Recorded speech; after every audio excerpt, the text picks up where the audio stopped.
Hello and welcome to the first think tank event of the 2020 Conservative Party Conference. Things are a little bit different this year with it all being online, but hopefully that means we can reach a wider audience. So thank you all for coming. If you've got any questions throughout the event, please do send them in to us on the YouTube live chat function, and we'll come to those a bit later. So let's get into it then. Today we're talking about carbon tax. With a government mandated target of achieving net zero emissions by 2050, could a carbon tax be the answer to climate change, or are its costs too onerous on consumers and businesses? We'll be debating whether it can be implemented and what changes we'd need in our economy for it to work. So discussing that with me today are Stephen Fitzpatrick. Stephen is the founder of the Zero Carbon Campaign and founder and CEO of OVO Energy, which is an energy supply company that provides renewable energy. Professor Dieter Helm, who is Professor of Economic Policy at the University of Oxford. We've also got Jamie Whyte, who is a writer and the former party leader of ACT New Zealand, which was a free market political party. And we've also got Rich Woolley, who is the head of energy and climate change at the Chemicals Industry Association. Thank you all for joining me. So we're going to start off with a 3-minute introductory speech from each of our guests. And I'd like to invite Stephen to kick that off for us. Thank you, and thanks for having me. So I founded the Zero Carbon Campaign last year after finally realizing that the only way I believe we were going to reach the net zero target by 2050 that we committed to is to put a price on carbon that affects the whole economy and ensure that every individual, every organization, or every company that's responsible for carbon emissions pays their fair share. Having run an energy company for the last 10 years, I have very direct experience of the type of resistance that can come from trying to pass on system costs, and in particular, I think about social or environmental policy costs, onto consumers. We have noted year after year, as we've invested more and more in decarbonizing our power sector, and very, very effectively, we have seen the costs of that decarbonization fall disproportionately on the poorest in society. So we have, as a country, made a decision that the cost of decarbonizing the power sector would be put onto electricity bills.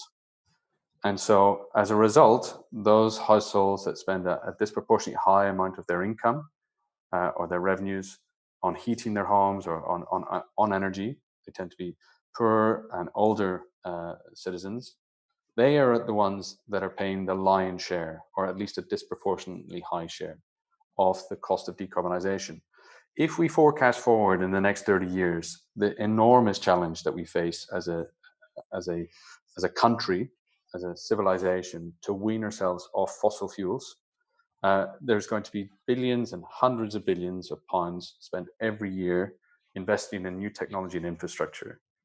In order that individual businesses and consumers can make the best choice for them, and to do this in a way that is going to be affordable for our society, we have to make sure that we have clear, transparent, and consistent carbon pricing. And the time to start that is today. We need to show a clear path to business that give them clear signals that they can have confidence to invest in low and zero carbon technologies, not subject to the whims of regulation or politicians, that they can invest with clarity and certainty over the price of carbon long into the future. And also, very importantly, that we can help protect businesses in the UK against carbon offshoring to those countries and regions that are not adopting carbon pricing. And lastly, I would say this is an opportunity for us in Britain to show the world that we can lead in this zero carbon transition. We have wonderful industries and technologies here. Not only have I founded a renewable energy company, a couple of years ago I founded a zero carbon electric aircraft business. And in the UK, we have the world's leading technologists for electrification of aviation. and demonstrating to the world that we're serious about decarbonisation and willing to take the lead on carbon pricing will give great confidence to our businesses that are doing this in the UK today. So we are calling on the government to commit the UK to be the first major economy in the world to have an economy-wide carbon price ahead of next year's COP26 that we are hosting.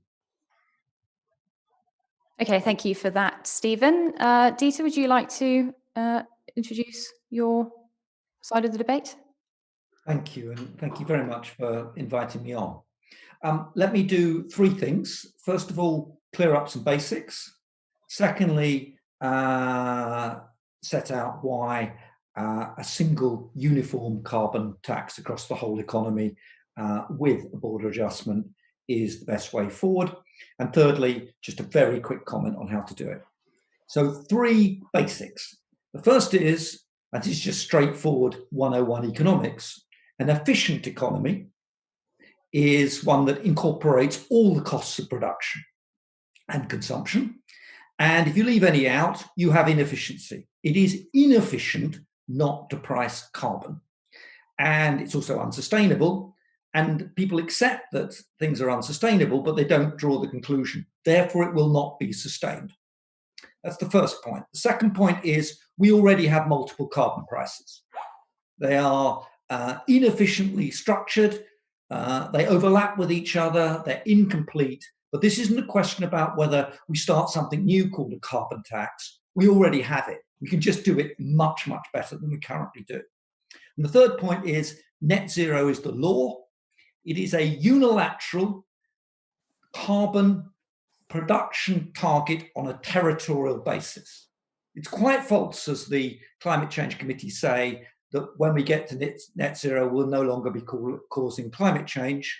As long as we import the stuff, and from countries which aren't also at net zero and 250, will be causing climate change, and we may be making things worse in the process. We could simply close down the car industry, close down steel industry, close down INEOS in Grangemouth, and we get the emissions down really quickly. But unless we apply a level trading field at the border, we're not going to stop causing climate change. Those are three basics, but it is the law. And why do we want to have this? Well, the obvious answer is that while it's not sufficient to have a carbon tax, you do need to do innovation, R&D and other stuff as well, and the infrastructures. It is necessary. And to put it the other way around, all the other alternatives are more expensive. You do not avoid the costs by deciding you do not want to have a proper carbon price. They just show up elsewhere, and they'll be higher than they otherwise would have been.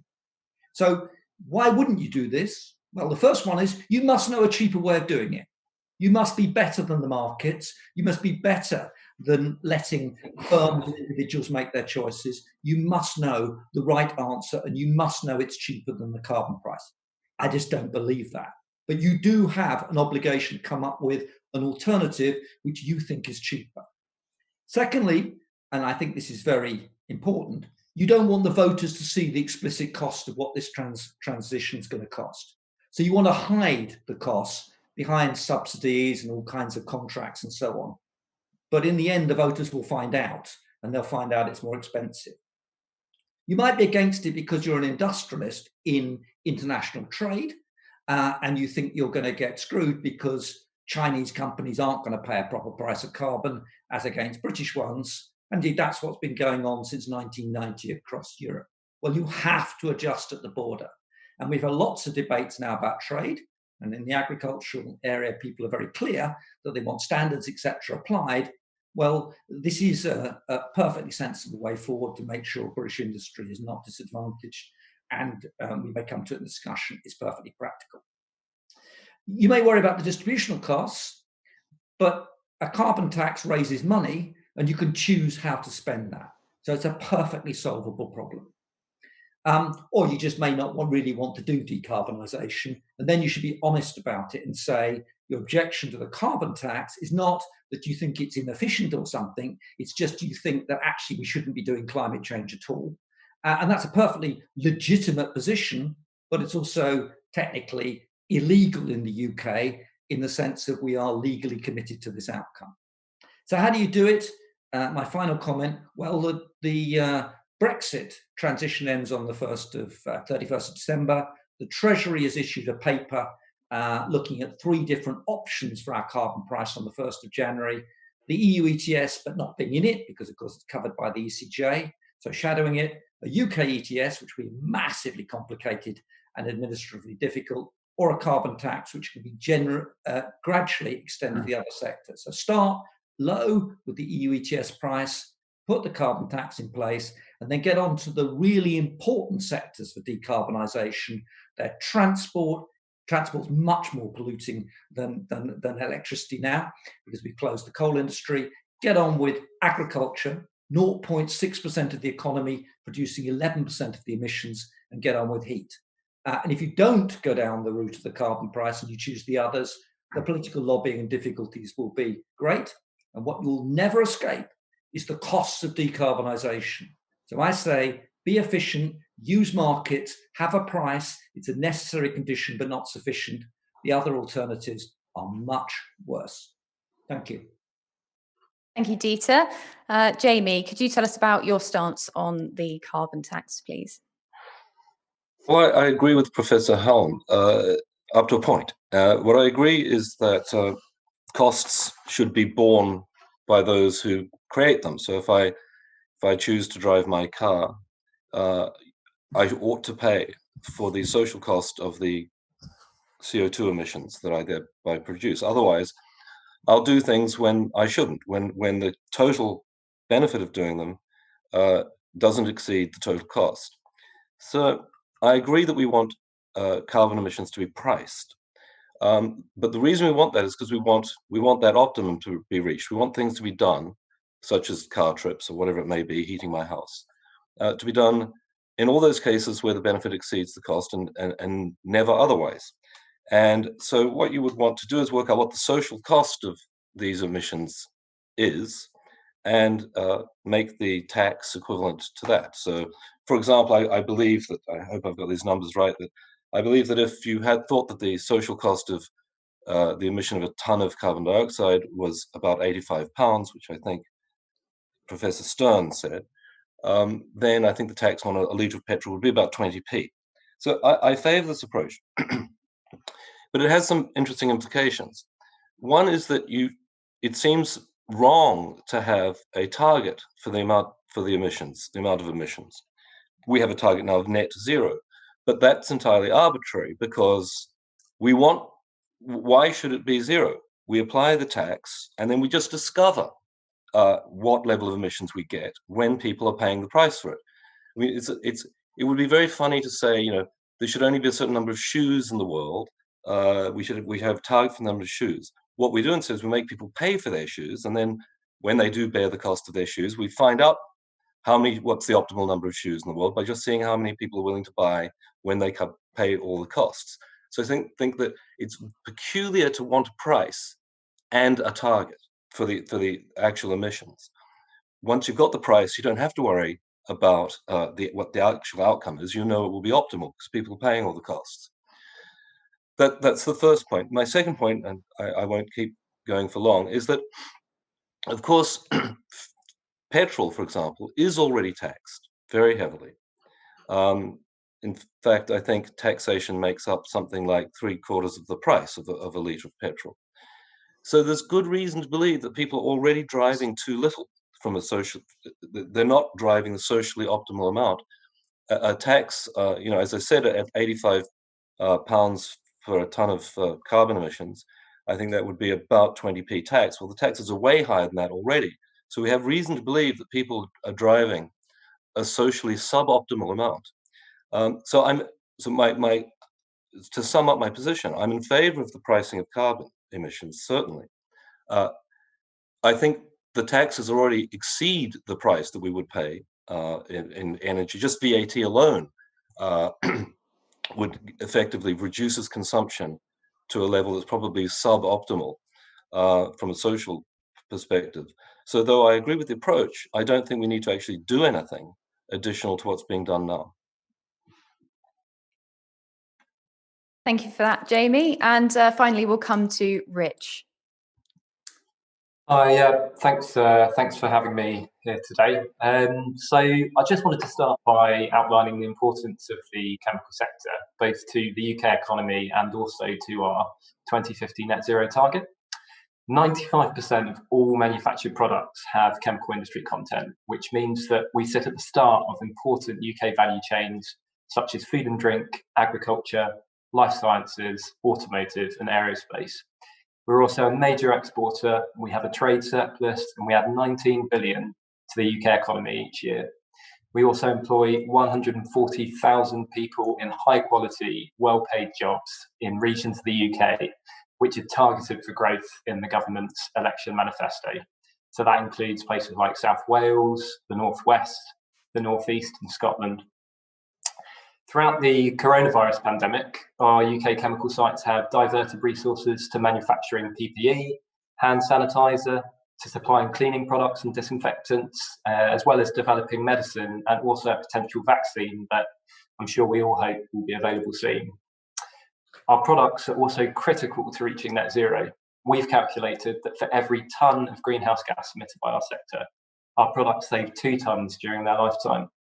Chemicals and chemistry is integral to the lightweight materials used in wind turbine blades, hydrogen production, batteries, and insulation.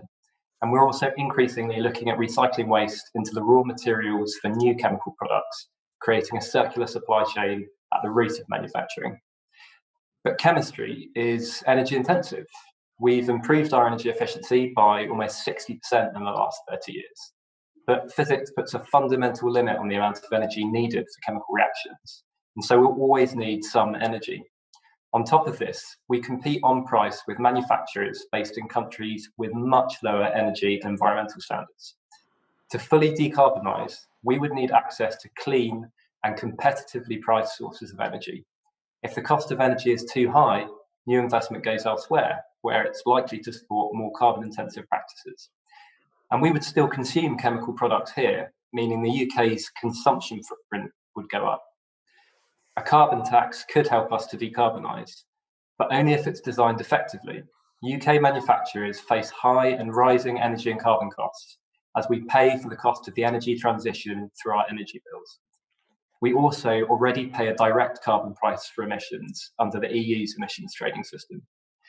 For us, an effective carbon tax would provide a long-term, predictable price signal. It would recognise international competitiveness, upstream and downstream impacts, and a sector's specific pathway to decarbonisation. And it would also need to contain provisions to prevent the offshoring of emissions, which would be bad for the climate and bad for the UK economy. Thank you very much, everyone. We're going to get into some questions now. I'd just like to start off with my own question. Rich raised some concerns there about the impact on large businesses that this carbon tax would have. But what would the impacts on small businesses be? Stephen, I'll go to you first on that. I think that businesses big and small are impacted by the uncertainty that the current patchwork of regulation brings. I remember very early on in my days at OVO Energy, when OVO was a small business, there was a new subsidy for rooftop solar that was brought in with a feed-in tariff of 44.5 pence per kilowatt hour, which was about 8 times the market price for electricity at the time. It was an enormous subsidy and it looked incredibly attractive, and a massive industry sprang up almost overnight to help fulfill the consumer interface, the lead generation, the sales process, the installation and management, asset financing, and so on. It boomed for maybe 2.5 years. A very good friend of mine that ran a business installing energy efficiency measures into consumers' homes in the north of England shifted his entire business towards rooftop solar. And lo and behold, 2 years later, the subsidy was cut by, I think, 75%. It was cut very, very quickly, and dozens of businesses went under. And we see the same patterns emerge when we have policies that are based on subsidy, or what Dieter referred to as unsustainable sustainability. it lasts for a little while, but then it doesn't give the basis for long-term quality businesses to grow. So I think with small businesses, they have this challenge of whether or not they embrace the kind of short-term opportunities that are thrown up by the ever-changing policy landscape. And for larger businesses, where they're making investment decisions over decades, they need to understand whether or not the assets that they're investing in will be useful to society in the decades to come. And right now, I would say we are seeing in the reaction to fossil fuel-based industry share prices, you look at the share prices of all major oil producers, they are getting incredibly hard hit by the investment community that recognizes that even if we don't have a carbon price today, the obvious requirement for more carbon pricing and the fact that a lot of the assets that fossil fuel companies currently own are going to be stranded, they are putting their money where their mouth is, and they are saying we're going to vote for zero carbon technologies. It is an incredibly difficult position for businesses to be in, to have consumers and investors telling them they want to invest in low carbon technologies, but the current frameworks don't support the low carbon technologies that consumers and investors want. So I think it's an incredibly difficult landscape for businesses large and small to be in today. Jamie, do you think this is going to really impact small businesses as well?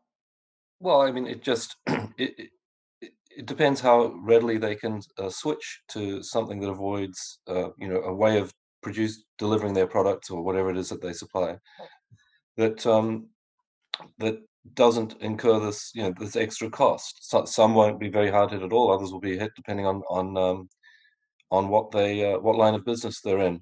I mean, it's not. I don't think there's any big small division here, really. I mean, the small businesses tend to be hit by government regulations that increase your fixed costs, because if you're a small business, it's harder to manage fixed costs. This will just hit businesses in the prices of certain things certain inputs, and it won't increase administrative costs or anything like that. So I don't think there's really a big versus small business issue here, especially, no. Okay, and Dieter, what are your thoughts on that? Well, I think the starting point is that, if people are polluting and they're not paying, then we're subsidising the polluters. If people are cutting down the rainforest to raise beef and then they want to export to the UK and we buy that, we're subsidising their pollution. So you have to see this both sides of the coin. And for every loser, there's a gainer. And there's bound to be losers because some people are getting effectively pollution subsidies at the moment. So there's enormous upside here. I'm director of 2 companies that are involved in research and low carbon activities, and a proper carbon price helps. The second thing to say is that there is, and I agree with Jamie, not really a distinction between large and small here. Lots of small companies export, lots of small companies import. They're just as affected as large companies at the margin, and indeed the future of our exports and our trade probably lies with small and medium companies. So you do need that border adjustment to get this on a level playing field. A uniform price domestically and applied at the border. That's the crucial thing. And then the economy, the normal processes of markets, of capitalism will play out. You face the proper prices and people choose what to produce and what to consume on the basis of that. But the current prices, we do have carbon prices, but they're different for different sectors, vulnerable to lobbying, etc. This is a clear and straightforward way to do 101 economics, basically, and 101 markets. Okay, thank you for that. We've got a question from Emma, who asks, what do the panel think is the biggest obstacle to implementing a carbon tax in the UK? So I'd like to go to Rich first to talk about that. I think, well, it's an interesting question because as Dieter outlined earlier, I mean, in our industry, in our sector, we already have a carbon price. So we have a carbon price signal applied through the EU emissions trading scheme. And as Dieter said, the government have actually published proposals for a UK carbon emissions tax. So it's something that's very much on the cards. I think critical to to that, whether that's rolled out and in what form at the moment are the ongoing negotiations with the EU. The EU's been very clear that they want a level playing field on climate. And so I know that the UK seems to be constrained by, well, if they want a trading relationship with the EU, which hopefully we'll get because that's in chemicals, our biggest trading partner, we're certainly constrained by our international trading partners and the form of carbon pricing they want to implement and the form of carbon pricing that they believe is acceptable for their trading partners as well. Okay, Jamie, what do you think is the biggest obstacle then? Well, even though I was in politics briefly, maybe it's because I don't understand these issues that I was in so briefly. I mean, it's a political question. I guess the politicians will face lobbying from various sectors. The people who it's a good example of concentrated benefits and dispersed costs at the moment. So you have certain industries which would be very reluctant to see it, perhaps, and they will lobby hard to stop it, I guess. And the benefits of the tax, insofar as there are any, I'm just going along with this for the moment, are spread across the entire population, perhaps the entire world, and they're not a concentrated lobby group. And so these kinds of situations where you have a policy which has very concentrated costs, they're often difficult to get through because you get a really serious opposition mounting to them. People are willing to spend quite a lot of money to stop these things getting done. So it's just a normal political problem. I think one other thing is, and it kind of relates a little to what I said, is that this is a kind of it's a tax, it's a price for carbon emissions, and it feeds into a tax system that we have. That's what I was talking about. A lot of these things are already taxed. They're not taxed according to a standardized price for carbon emissions, but they are taxed, and because they're taxed, it reduces the amount of it that goes on. But the problem is that the British tax code is so complicated and such a mess, and it's always going to be tricky introducing yet another tax into it. I mean, I think it would be best. I would like to see this done. As I said, I do agree in principle with a carbon tax and a price for it. I think it would be nice if it could be done hand in hand with some cleaning up of the UK tax code. So what sort of things would you like to see the carbon tax replacing then? Well, I mean, if you look at the taxes on fuel, it's not really clear what they're for, so to speak. I mean, you could say, here's the price of petrol, just what it costs to get out of the ground and into your car, and then we can apply a tax to it for carbon emissions. But that tax would be smaller than the current tax. The current excise duty on petrol, I think if my numbers are right, is if it were a carbon price, it would be equivalent to a £230 per tonne price for emissions. So what is that tax for exactly? It's not very clear. It would be nice to have it all cleared up, and if it were stripped out and cleaned up, we could then pretty straightforwardly apply this carbon tax. But at the moment, you get enormous resistance from drivers, I suppose. I mean, in France, I'm not one myself, but in France, or the yellow vest thing was largely related to this. And I guess that's the kind of concern the politicians may have, especially given the kind of populist direction the Conservative Party has gone in lately. Okay, so Dieter, what do you think the biggest obstacle is? So let me just deal with that second one about the cars. Mm. It's true that petrol duty is very hard, and if the only issue we were thinking about is carbon, is the current taxation on petrol is higher than the carbon tax would have been. But, there's a lot of other problems that aren't paid for properly by car drivers. One is, unlike when you go on a train where you pay essentially for the rail track, you don't pay for road track, you pay a fixed license. Okay. Secondly, you don't pay for the urban pollution, which is in addition to the carbon emissions. And thirdly, you don't pay for all the ancillary services, accidents, emergencies, information systems, etc., that are relevant to it. So I wouldn't run away with the idea that the total costs that motorists bear is in excess of the externalities they cause. I agree it's a mess, but hopefully we'll sort that out, and electrification of transport is part of that option. On the obstacles, I won't labour further the really good points that Jamie made about lobbying. You know, losers shout larger, higher, and louder than winners. That was a point that Olson made years ago when he talked about the zero-sum society. Losers are politically much more able to get their way than winners when they're dispersed across the entire economy. And the second thing is, the second big obstacle is politicians, because they're part of this broad story, which is to convince us all that we can decarbonise, and you know what? It won't cost us any money. It's all going to be free. It's all going to be so cheap. If you want to take a fundamentally carbon-intensive economy and turn it in 30 years into a net zero economy, something which, if done properly, I'm in favour of, it's beholden upon you to tell the truth to the voters that this is going to cost you. And it's going to cost a lot. When I did the cost of energy review for the government in 2017, the legacy costs are already £200 per customer per bill. Okay? So you should tell them the truth. And what politicians, hide away from is admitting that the carbon tax will hurt. And that's because it is costly to move to a sustainable economy. We're living beyond our environmental means.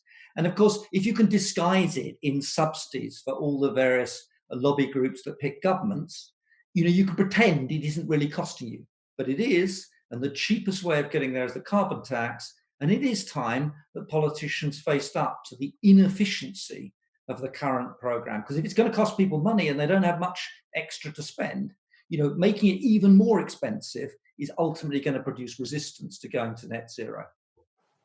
Okay, and Stephen, let's come to you on that. What do you think the biggest obstacles the UK faces?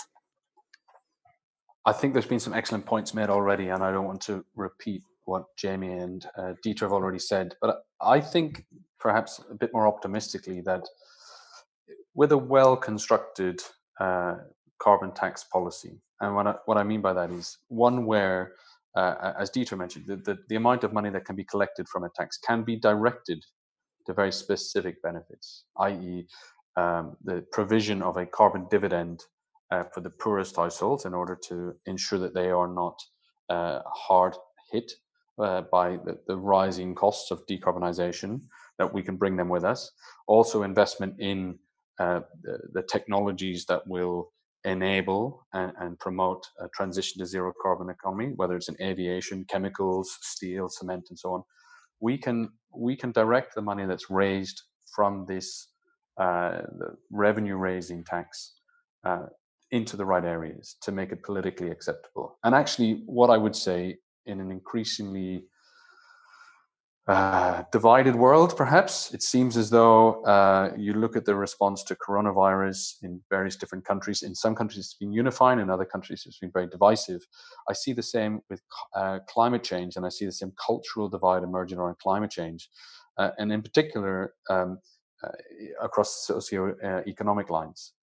And that when I consider that higher income lifestyles are associated with higher carbon emissions, wealthier people travel more, they have larger homes, they drive bigger cars, they use public transport less, they consume more products that have carbon intense inputs, it is only fair that those individuals that have higher carbon intensive lifestyles should be paying more.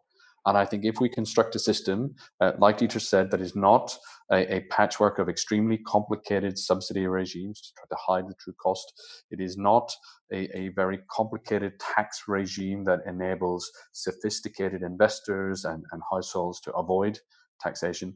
If it is level, it is fair, and if the benefits are distributed towards those that need help the most, I think that a carbon tax in the UK will be politically very popular.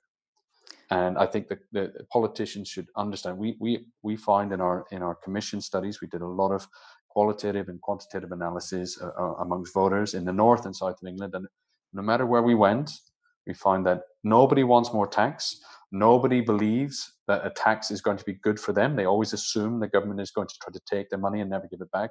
But the one thing that up and down the country people believed in was that taxing carbon and finding a way to address climate change is something they would vote for. Yeah, Stephen, I'd like to come back to you on that. One thing people are concerned about is once the Treasury has got hold of that money, talking about this redistribution, sometimes it can be quite difficult for them to then let it go again because they've already collected it in. Do you think that could have that could be a possibility?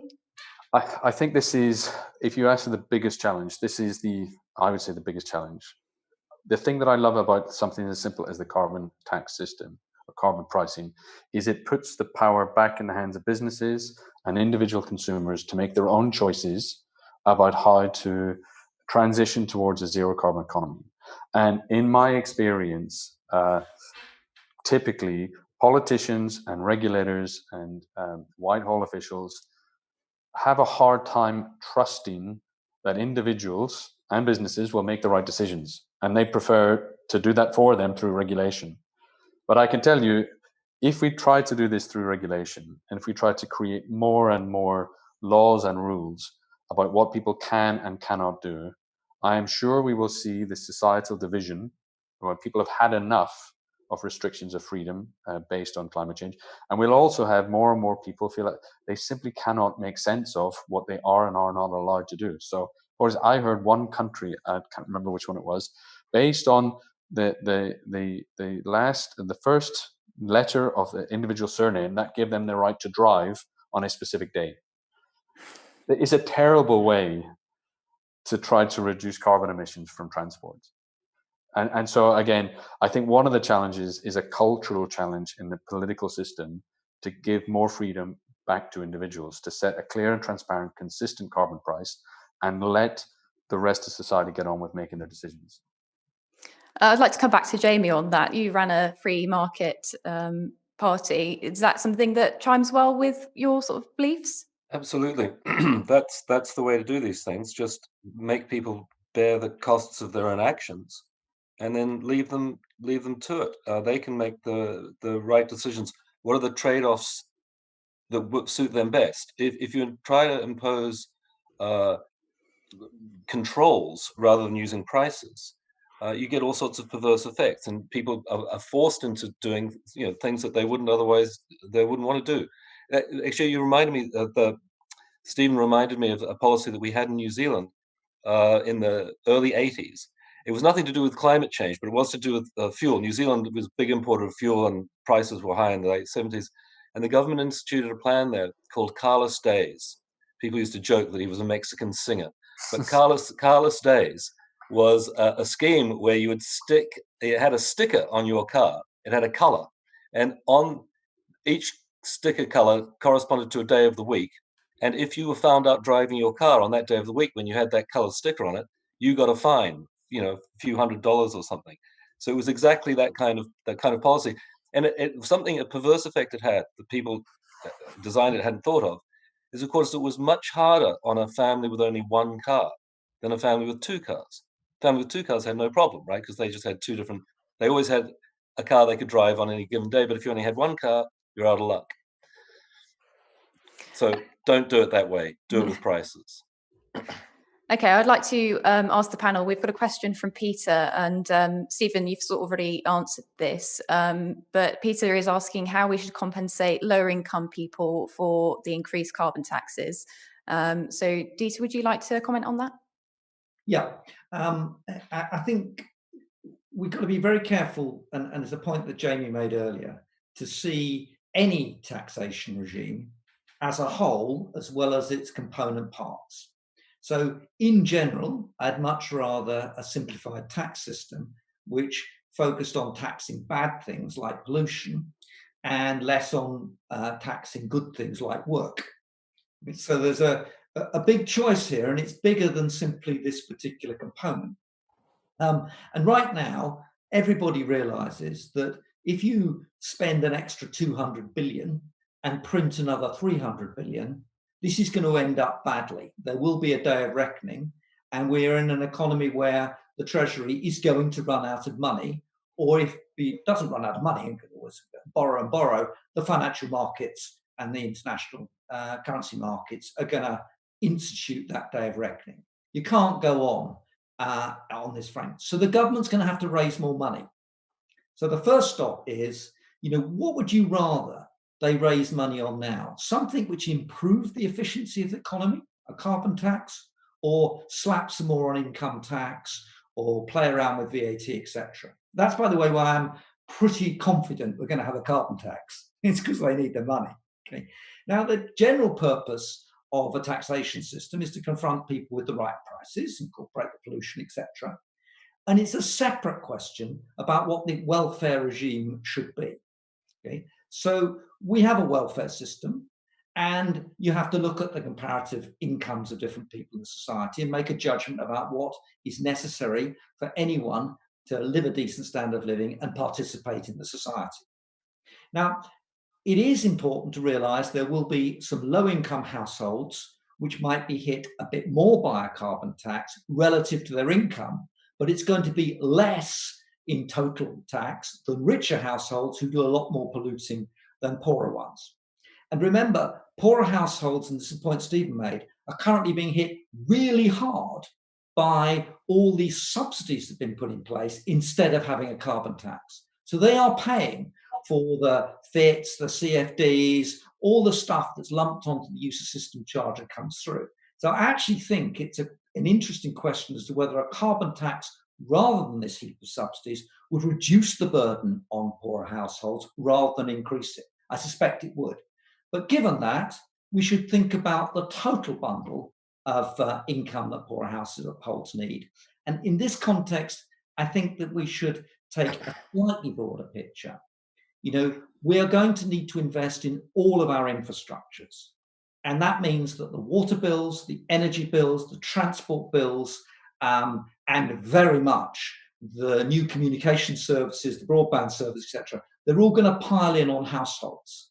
And in order for the poorest households to participate in society, they must have access to these universal services. Great news is most of these costs are fixed costs, and so you can decide which groups bear them. So I would start root and branch with the way in which we allocate the fixed costs of all these systems between the customers before we get to the carbon tax. And then I would look at whether, in fact, we're reducing the burden on the worse off by getting away from all these subsidies that are inescapable to them at the moment.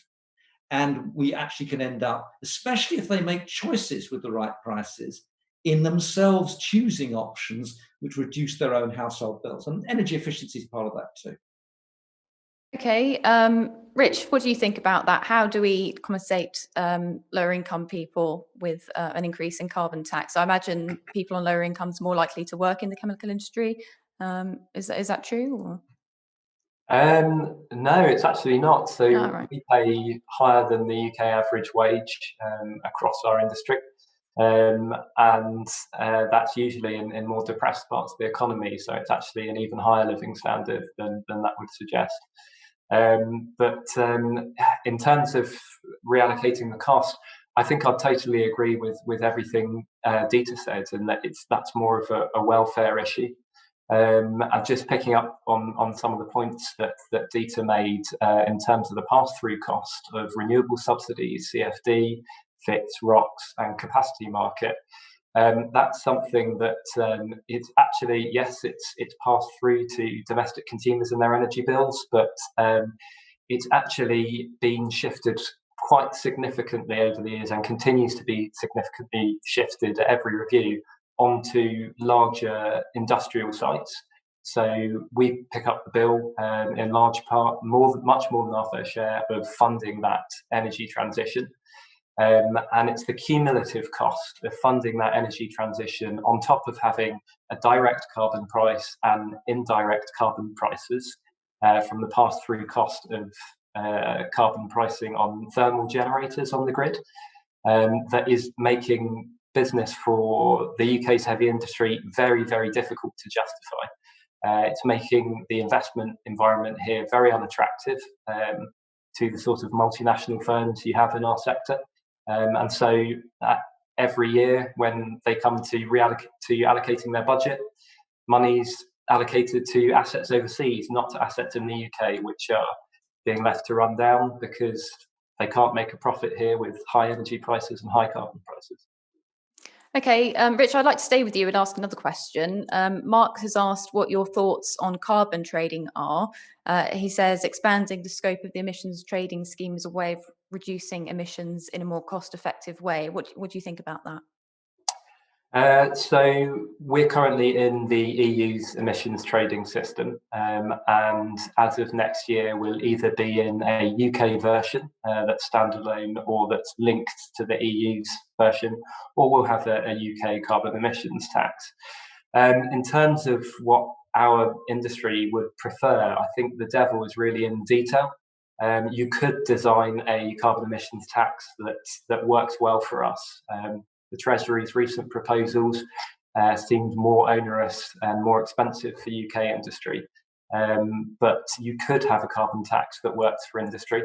As I say, if it included provisions for carbon leakage, which respect the pace at which we can decarbonise and which respect the fact that we're reliant on our energy sources for our total decarbonisation.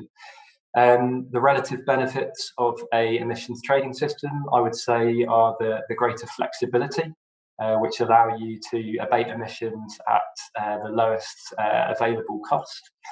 And I would also say that having price equivalence with our EU competitors is very, very useful. So any system that we end up with that allows us to compete on a level playing field with at least the EU would be very helpful. Okay, Dieter, would you like to comment on that? I know you spoke about trade in your introduction, and that's one of the things you've looked into. So there are three, as Richard says, there are three options on the table.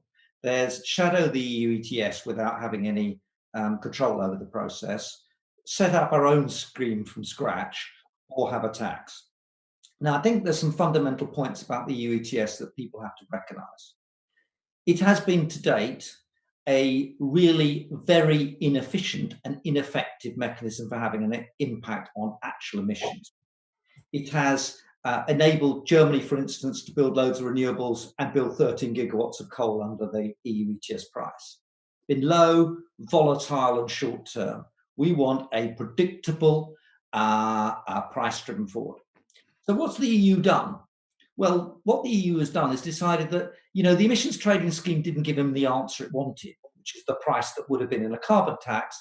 So how about we just keep doctoring it until it produces the answer we want? So therefore, they withdraw the permits to try and jack the price up. This is the most inefficient way of having a carbon tax that I can possibly think of. We all know what the answer is they want to get to. And the key bit about a permit scheme is you must set the permits and leave the market alone. It's also had a lot of fraud. It's been open to manipulation. And of course, in the early days, it was wide open to lobbying by particular groups because they wanted to grandfather the permits, stick them on their balance sheet, and then use them as barriers to entry for other people to come in. I'm simplifying, but we do not want that going forward. And whatever your views about Brexit, getting out of that system is great. Now, of the doing it in the UK, Margaret Beckett set up the first UK ETS before the current system. 350 million was paid mainly to companies which were already going to close down the plants anyway. It was pretty disastrous. And the idea of civil servants in BES, subject to all the lobbying, working out that permit scheme by the 1st of January, I think forget it. And so going forward, we don't need that. Now, Richard makes a very good point, which I'm really keen that everyone goes home with, which is it does matter what happens at the border. And that's about the border adjustment for carbon price. And in order not to provide a shock to the industrial sector in particular, which has been badly hit by having a unilateral territorial carbon production target, you do have to start it off in a predictable way. So I would take the current EU ETS price, because that's what business is used to, and I'd roll that forward for a bit in order to give some stability before we start to move to a sensible price domestically. This is a 30-year program, and if industry understands and consumers understand that they're going to have to pay for the price of pollution, whatever price is necessary to meet the net zero legal requirement we now have, then it doesn't matter what level you start off at the beginning. Start with what you've got and then build gradually, pragmatically. And it's what I call learning by pricing. It's what every company does every day. But please, no more EU ETS. And please, even more, no UK ETS. Go and ask Margaret Beckett what happened. And I doubt you'd want to repeat that episode. Okay, I'd like to come back to this low-income families question, and I'd like to ask Stephen about this actually. So it sounds great for people that live in cities because they don't tend to use their cars very often. They're more likely to take public transport. They live in high-density housing where they are less likely to turn on the heating and they're on the grid, so they don't have oil heating. But how is this going to affect people in rural communities where they're more likely to be on low income and are more likely to rely on their cars? They're more likely to be off grid and have oil heating in their homes. Is that something that you've also looked into? Actually, OVO Energy was founded in Cirencester in the Royal Agricultural College grounds, and we've got a very rural and proud heritage. And the things that you mentioned, the difference between urban and rural, those are real splits. There are real divides in terms of economic opportunities. There's a couple of interesting things that we have found, and I wouldn't say the rural-urban split is the biggest challenge. I think the challenges faced by low-income households over high-income households, that really is a challenge. But even just to touch on your point about the rural issues, we have recently invested quite a lot in the promotion of electric heat and specifically now heat pumps. This is a big cornerstone strategy for getting us off fossil fuel-based heating systems, and with space heating and residential properties accounting for about a fifth of all domestic UK carbon emissions, it is the most complicated challenge we need to solve. 27 million households, all to be converted to zero carbon heating. When we have looked at the least efficient heating systems, which are typically oil-based, so like you said, customers that are off gas grid, and we tried to promote the installation of heat pump systems, which, by the way, a fantastic pieces of machinery. You put 1 unit of energy in, you get 3 units of energy out. Even with that amazing efficiency, it's hard to make the economics of heat pumps work. And the reason is there are no carbon or emissions taxes placed on heating oil, gas, solid fuels of any kind. And on electricity, you have all the costs of decarbonizing the power sector. And so when we look at the policy costs that are put onto electricity, it makes the installation of electric heating systems uneconomic. And now we're faced with a position where we either tell customers that this is what they must do, and if they feel disadvantaged, they will resent and rebel, or we have to figure out a way to make the relative pricing of the thing that we want and the thing that we've got work better. And clearly, if we can convert the entire country to electric heating, that's 20% of UK carbon emissions resolved. If we can do that, that's a huge step forward, a huge efficiency gain for the economy. But it's going to take what I believe is the simplest way to do this will be a carbon price. If you can buy zero carbon electricity to heat your home, you have zero carbon taxes, zero carbon pricing. If you're reliant on oil, solid fuel, you'll have this massive incentive to switch to electric. Okay, and Jamie, you mentioned the Gilets Jaunes earlier. They were fundamentally a rural organisation. Do you have anything to add to that? Well, didn't really mean to be terribly sympathetic towards them, to be honest. This may be an unpopular view, but there are various ways in which country life is subsidized by people who live in the city, and they don't pay the full cost of various things. Like it's more expensive to have the mail delivered, even simple things like that, right? And broadband. Some are now arguing they should get broadband connections, even though they're very remote places. And you might see what's going on here as just another example of that. So insofar as they really do use more energy in their housing, and they really do drive their car more and so on, maybe they should bear higher costs because of that. So living in the country is costlier in various ways than living in cities. And maybe if they bore the costs, the full cost, some people would shift to the cities, and that would be altogether a good thing. So I'm not I wouldn't want to see the price being fiddled, so to speak, so as to not upset people who live in the countryside. I mean, I can see politically why that may happen, but I don't think it would be economically efficient.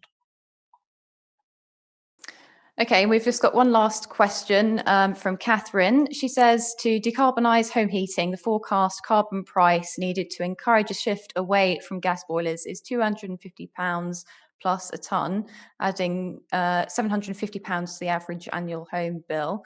Can this be justified? Let's go to Rich on that.